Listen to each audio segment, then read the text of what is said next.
In the spirit of the Polish Easter holiday tradition, Michigan Magazine finds itself at the home of Tony Lesko and family of Comins, Michigan. Today we learn more about the preparation of delicious holiday pierogies and Polish bread, and share a fine holiday feast with the Leskos. Michigan Magazine, as you know, we love food, but this is a special occasion. We're going to learn today more about an ethnic food, and that is Polish food. The Easter holiday just around the corner here. And we're here with Tony Lesko and her husband. And we got a whole group of folks here. And what they're going to do is show us how, Tony's going to lead us in the way here, how they make what, pierogies? Pierogies. And what is the other And the other food? is Polish bread, and we call it koets. Koets. Okay, now this all goes in with the holiday season. Right. I say the holiday season, And Easter. the resurrection, yes. Right. Okay, and this has been kind of a family tradition. Right.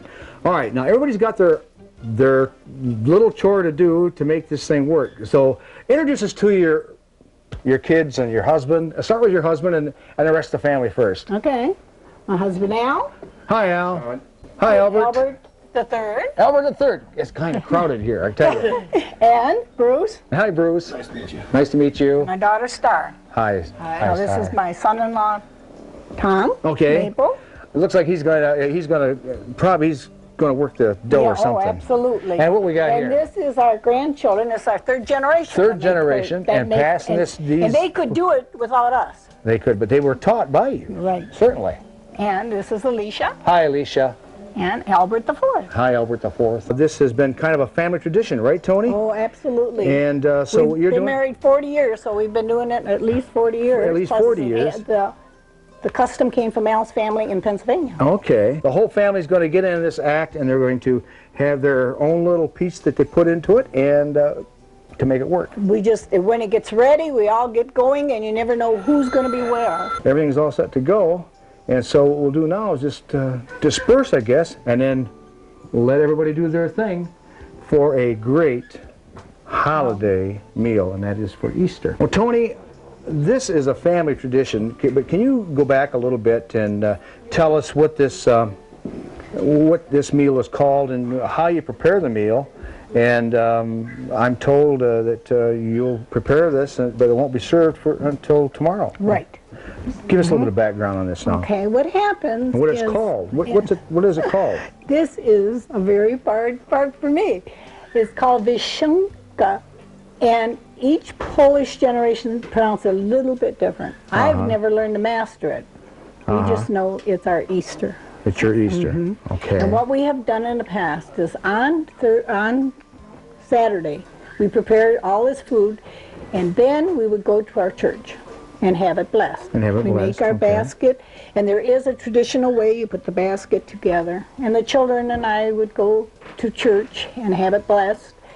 Well, Al was, of course, always working at that time. Right. Easter morning is a brunch breakfast type of thing.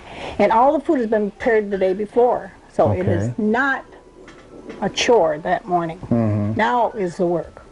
Okay. So we're going to get into right now is the work of it. before. Yeah. And in years past, we had made our own kielbasa too.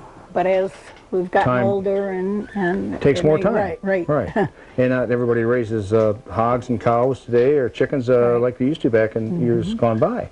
And we do enjoy our kielbasa, and we get it from Hamtramck. But this is a family tradition that has been passed down for generations. Right. And as we can see, you are passing it down to your grandkids. To our children right. and our grandchildren. Yeah. Right. Okay, so let's let you cut loose, and as you're doing this, explain to the folks what you're doing. As I mentioned, we use 5 pounds of flour because pierogies, when we make them, we do like them, and so we make them more in the size of a small pasty as opposed to the little round ones. Consists of 2 eggs, I believe, and this would just be for our dough. This would be a good 16-ounce glass of milk, and you need the same with water. Yep. Once the dough is made, then the family, and we all do this together, we take off different parts, and one will roll it, one will fill it.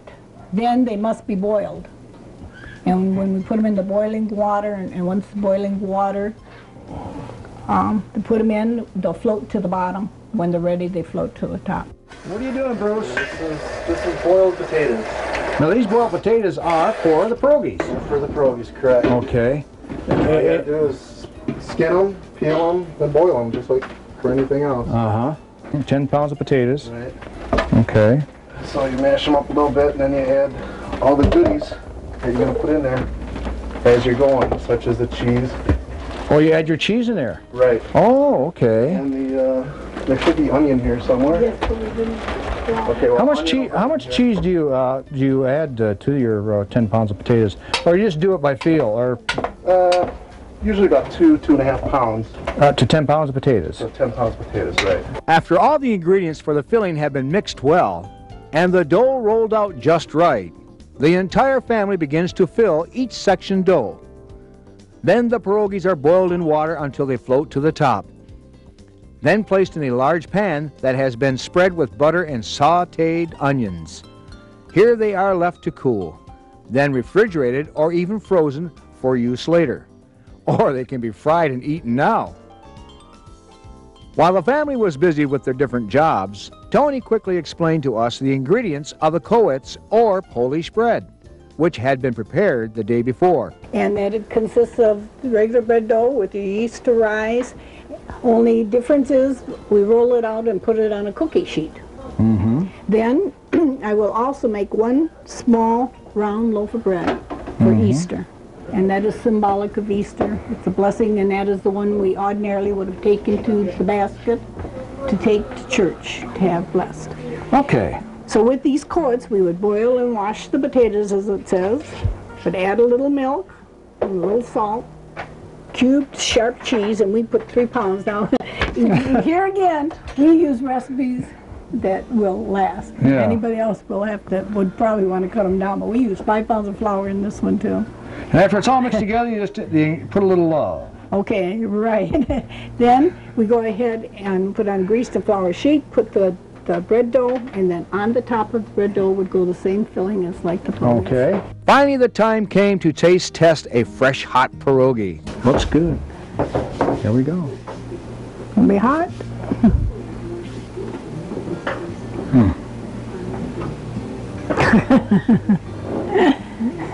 What can I say? It's delicious. You're outnumbered. I'm converted. With things wrapping up in the kitchen, final touches were being made on the table and guests were arriving at the door. Now, Becky, amen. Yeah?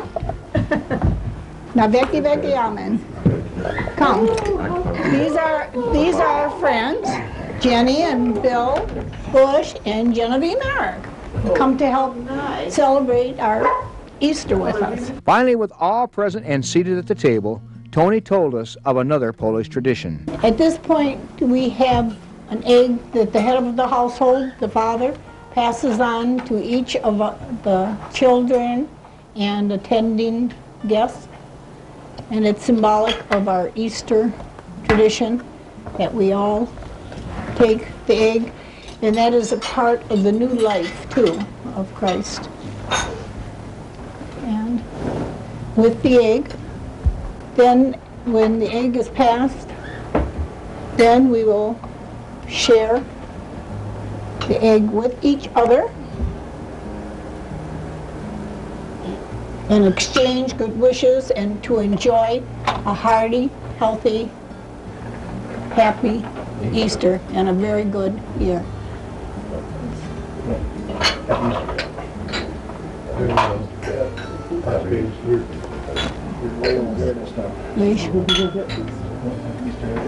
Okay. Happy Easter.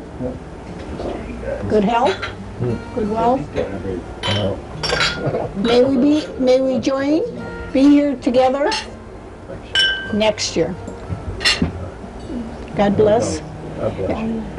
And this is to thank God for all the blessings He has given us. As you can see, we are some of the fortunate people that can share this beautiful tradition and enjoy all of the food that has been prepared and blessed. We have it blessed on Holy Saturday, and then we share it. So all the big work was done yesterday. So now we can sit down as a family and enjoy our meal together. I would like to say at this time, it certainly has been a pleasure for us to come up here to Comins, Michigan, and to learn more about this Polish tradition in your family, and that is your ethnic foods for the Easter holiday. Happy Easter. Happy Easter. Happy Easter.